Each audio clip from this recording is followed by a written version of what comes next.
Today, you're going to learn 20 little hinges that are going to swing big doors to help you build your business. They truly are life hacks, things that, just a little bit of an activity will give you so much leverage to get ahead. It's going to make you more productive. It's going to make you more confident. It's going to make you more successful. My name is Craig Ballantyne. I'm the host of Early to Rise Radio. I am the author of the Perfect Day Formula. I am the man who says you need to be an 11 out of 10 every single day and have grateful persistence for going through our problems. And today I'm going to teach you those 20 little hinges that will swing big doors. This is perfect for entrepreneurs. Now, there's going to be about 15 in here that are going to help any high performer get better at life, but there's also some that are specific to business owners, and it's really going to change your life. Now, I taught this recently at my mastermind in Cancun. If you're watching this on YouTube, you see me just at the breakfast in the morning, meeting with just a few of our 35 members of our entrepreneurship group. And this is where we come together and we give our clients clarity. We help them build the blueprints. We give them marketing, the instant income access, and we then build the 90-day plans that they go away and we hold them accountable to it, and they absolutely crush their goals. So if you want to know more about that, you can go to craigballantyne.com and send me a message there. But what I want to speak to you about today, it was part of my presentation on the first morning, and it was really a game changer for a lot of people.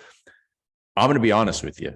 You are going to look at a lot of these and you go, man, I knew that. Okay, maybe I didn't know that, but I knew that. And you're going to say, I know all these things. Yeah, but you know all these things, but you aren't using them. So the phrase little hinges swings big doors, I actually got this from one of my mentors, Dan Kennedy, and he says this all the time. And it could be anything from, a great headline is a little hinge that swings a big door in sales, or confidence boosting activity right before you go on stage is a little hinge that swings big doors. And that's what it means. Because I live here in Cancun, Mexico, and for some reason, houses down here have these massive doors. I'm looking at my door right now to my office, and it is probably about 9 feet tall. In Canada, where I grew up, doors are about 7 feet tall. But for some reason, and that's not even that big, the 9-foot tall one, we've seen 20-foot doors on the entrances to people's houses. But you know what? Every single one of those big doors just has a few little hinges. Little hinges swing big doors. Little hinges have leverage point that allow you to be successful. As you might know, if you listen to the podcast, I do jujitsu and I'm horrible at it, but my teacher is teaching me that it's the leverage that you have. Get close to somebody in certain moves and you can move them faster. Have a grip down on their ankle and you can flip them easier because of the leverage points. So it's the same with these little hacks that I'm going to teach you. And I'm going to go through the first 10 right here. These are almost perfect for every high performer. And I'm going to walk through every little hinge, explain what it is and how it can be a benefit to you. So the first thing is white space. And white space is a term that I made up when coaching. First of all, it came from coaching a guy named Boris, who is a client of mine in France, and he runs an 8-figure supplement company, and he's in front of the computer all the time. And I said, listen, you're never going to have those big breakthroughs, those big aha moments, trying to solve major problems, sitting in front of your screen in your office, in your regular workspace. You need to get out. You need to get out into nature, and you need to have white space in your brain. Right? If you're sitting in front of your computer and you're listening to a podcast while you're working and you're reading something, you have too much input coming in, and you're never going to be able to connect the dots of that input into the conclusions for the big output. And so I said, listen, what you're going to do is you're going to put white space in your brain by putting white space on your calendar. White space on your calendar. If you're one of those people whose calendar looks like, somebody ate a bag of Skittles and then vomited it up, all those colors all over your screen with the color-coded yellow for this meeting, color-coded purple, and then red and green. And listen, that's not white space. You need white space on the calendar so that you're not rushing from one meeting to the next and really stressed and overwhelmed and not able to think. So by having white space on the calendar where you have a block of time with no meetings, and you have white space in your brain by going out for a walk in nature and not having your AirPods or AirPods in, or whatever they're called, and not listening to a podcast or listening to music, but actually just being present with your own thoughts. And you go out there with the idea of solving a problem and you walk for 60 to 90 minutes in nature, it's going to be a game changer. And it's going to solve problems in your personal life. It's going to solve problems in your business. I wrote the best-selling sales letter of all time for my business by creating a headline while walking my old pooch, Bally the dog, in the beaches area of Toronto, Ontario, Canada. We went for walks every single morning. I remember it was basically a Saturday in like January of 2013 that gave me the headline that totally transformed my fitness business from awesome to like AAA awesome for the next couple of years. So it was all from that white space. So give your brain the opportunity to connect to the dots of all the information, all the inputs that you have put in there by having more white space on your calendar and more white space in your brain by not having inputs when you're doing your big thinking. That's a key. That's a game changer. The second one is simply having a second phone. I don't even know where my phone is right now, but most people know where their phone is all the time, and they're checking it 163 times per day. So you have your personal and your business life on your phone, and that's a problem. When you go home at night, you want to check maybe a personal message from a friend, or you want to take a photo of your daughter. Like, I want to take a photo of my daughter all the time, but then if I open up my phone, take a picture of my daughter, and I want to share it on WhatsApp to my mom, Isabella's grandma, then I'm going to see a message possibly from my friend Charlie or client Charlie in Dubai. And, there's that overlap. But what if I have two phones? Maybe you need two phones in your life. Maybe you don't have control over your phone like I do during the workday. And you need to have a personal phone and a business phone. You know what? That's a little hinge that can swing big doors. It's probably going to get your wife to stop yelling at you as much when you're on the phone on the couch with kids at night. Can really, really save your marriage. The next one can also save your marriage and boost your business, which is saying no. You got to be the Nopra of your business. Remember, Oprah has 1 billion people who want a minute of her time. If she gave 1 billion, even 1 million, even 10,000 people a minute of her time, she wouldn't be able to have the big impact and make one show that reaches 10 million people. That's the way that we have to think. Oprah is the queen of saying no. And if Oprah was running your business, she would say no to the coffee meetings, to the extra meetings, to the scrolling, to all the stuff that you do, to editing your own videos, whatever it is, doing your own bookkeeping. She doesn't do that in her business. So what if she was in your business? What would she get you to stop doing? Say no so that you can say yes to greatness. Similar to that is having boundaries. Having the cutoff times in my life since Isabella and Michelle came along has helped me get more work done in less time. Because when I was a young single guy, I could work all the time. I could work from 7 a.m. to 7 p.m. I could work from 5 a.m. to 11 p.m. And if I didn't have something blocked off, to do at night, I would just fill that vacuum and void with more work. But it was the boundaries of saying, Michelle, I'm going to turn my phone off at this time. Or, now when Isabella came along, it's done work at 4 p.m. every day, because 4 p.m. to 8 p.m. thereabouts is Isabella time and Michelle time and Daisy time too. Yeah, we take Daisy for a walk at night. So having boundaries and clearly communicating them and having them as non-negotiable, game changer. Next is a very little hinge, and it's the reverse alarm. Because the reason why you're not crushing your mornings is because you're hitting snooze, and you're hitting snooze because you need more sleep, and you need more sleep because you're not getting to bed on time, and you're not getting to bed on time because you're playing around on your freaking phone all night. And so you need a reverse alarm an hour before your bedtime that goes off, that signifies you turn off all your electronics. And now you wind down with old school activities. And that's going to get you to bed on time. And that's a little hinge that's going to swing big doors in the next thing, which is your morning magic time. If you don't have your mornings blocked off for 60 to 90 minutes of uninterrupted work on your number one priority, you're missing out.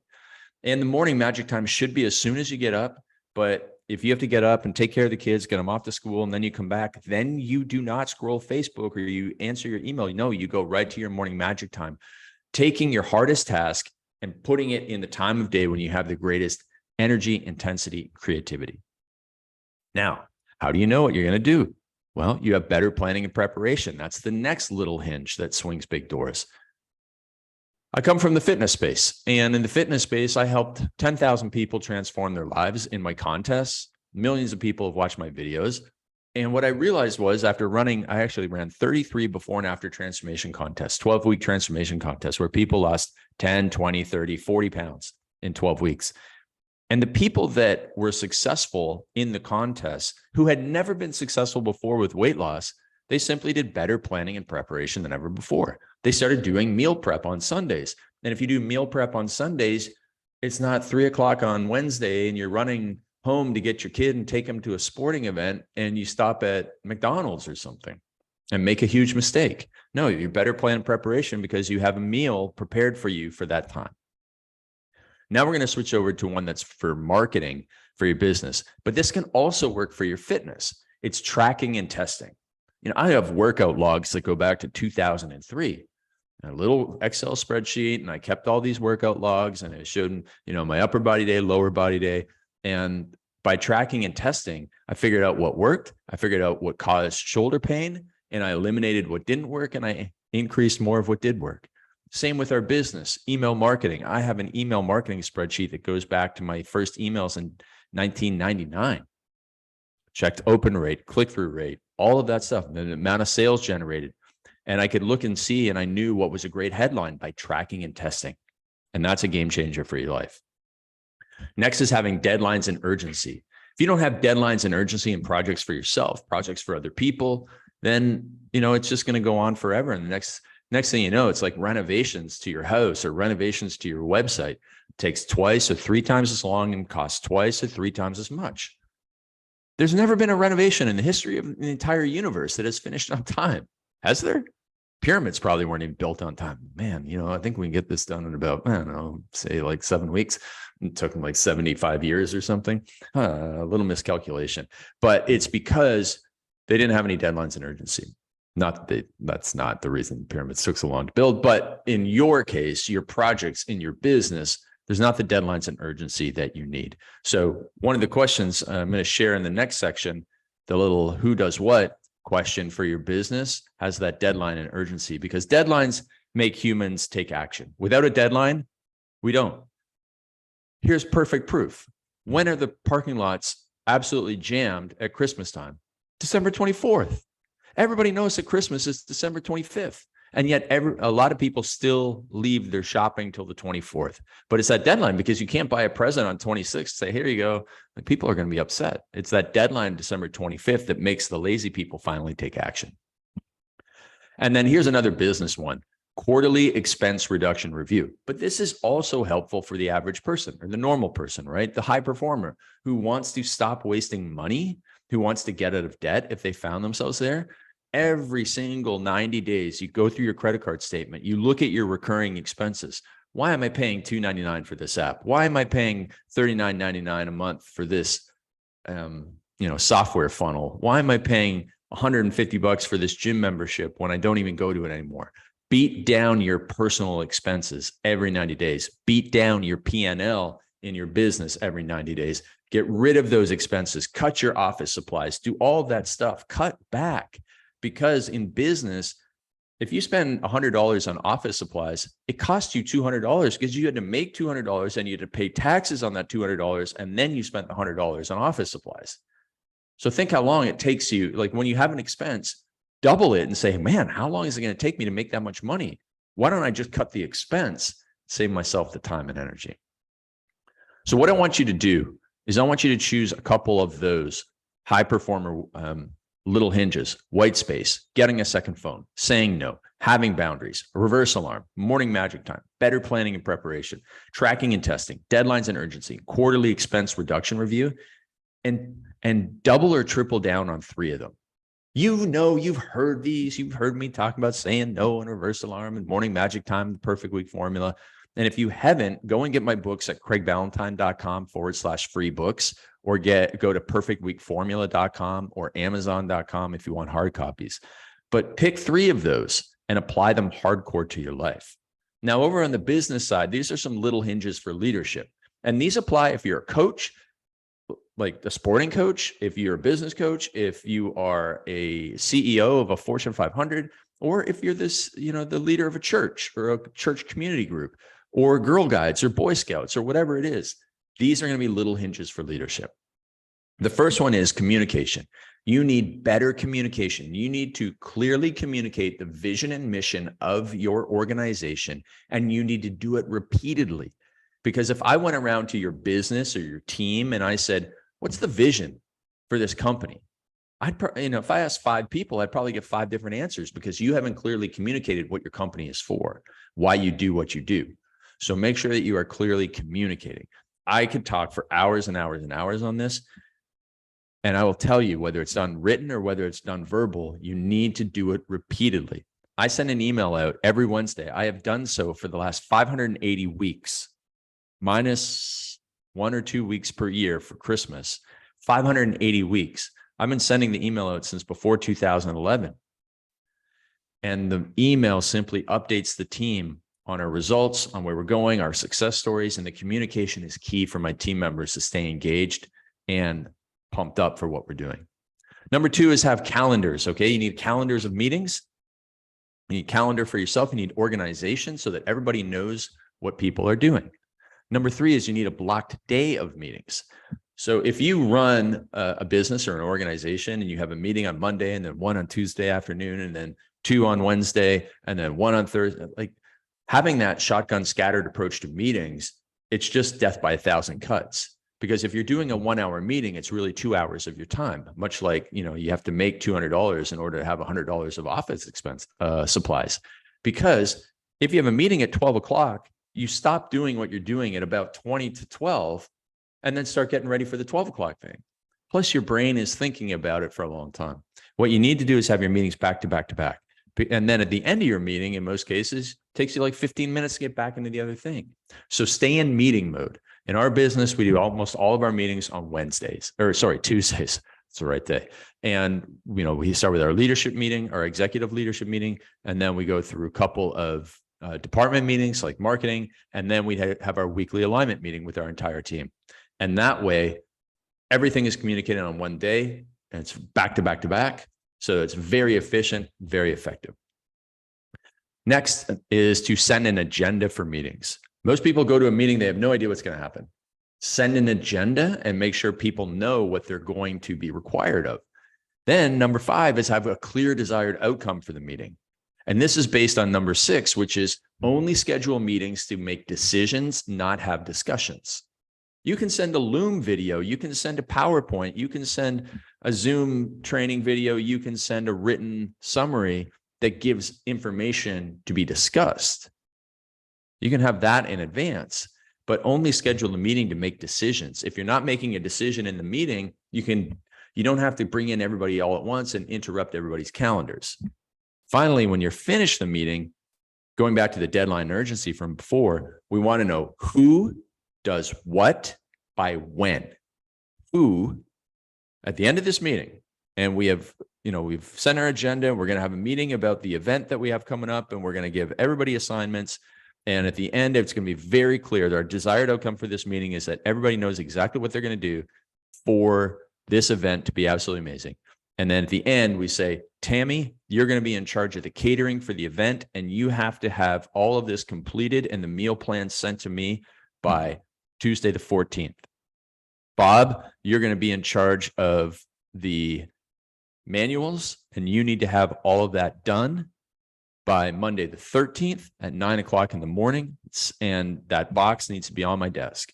Who does exactly what by exactly when? And it needs to be visible for everybody, and it needs to be agreed upon by the people who have been given assignments. Another great tip for your leadership and for your meetings is to make sure that you allow everybody to have a voice. And so Vern Harnish taught me the 2-minute team talk time. If you're having a meeting and you're debating something to make the decision, you might have some quiet, introverted type people in the room who have great ideas, but are shouted down by the extroverted people. So what you should do is assign 2 minutes to every person, go around, let everybody share, give them equal amount of opportunity. And this is where you're going to get some more great ideas, a diversity of ideas, which is going to help you finish with the right one. And also in your meetings, you should have the right people. And if you're not needed in the meeting, do not be there. Do not spend, so somebody makes $50 an hour and you bring them to a 2-hour meeting and they're not supposed to be there because it's not helpful for them to be there. You've wasted over $100, really $200 because you have to double it, right? With all the taxes on somebody's $100 salary. And, just when you have a meeting, look at everybody in the room, look at their hourly rate, and then look at the amount of time in the meeting and realize, man, I got a costly meeting going on here. I don't need all these people in the room. I can send a summary after. I only need 2 people, not 7 people to make the decision. and you need the right expectations for the meeting.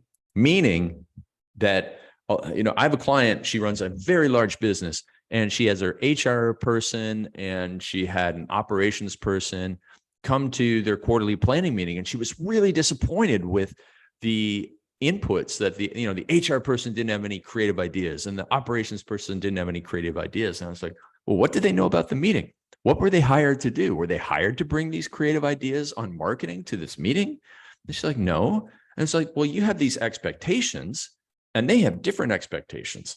So a great exercise to do is to sit down with your team and ask them, to round all of this up, what's the vision for the company?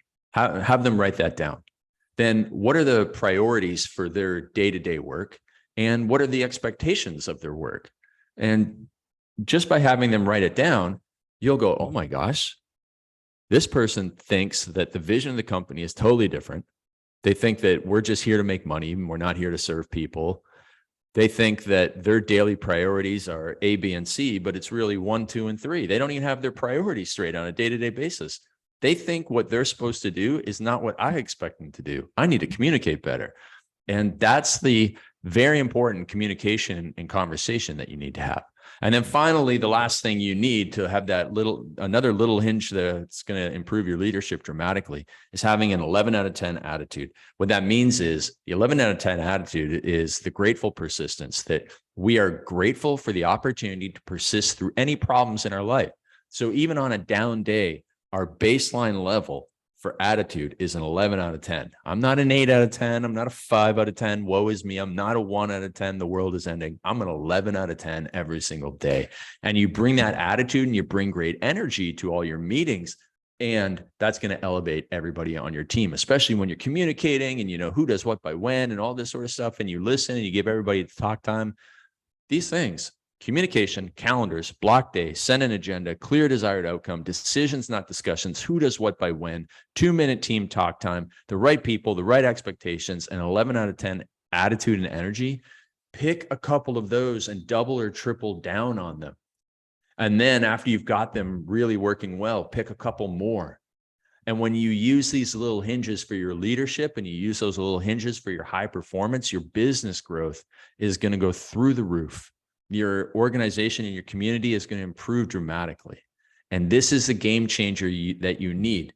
Choose your hinges that are going to swing big doors in your life. Get that leverage. And that's what makes the magic happen.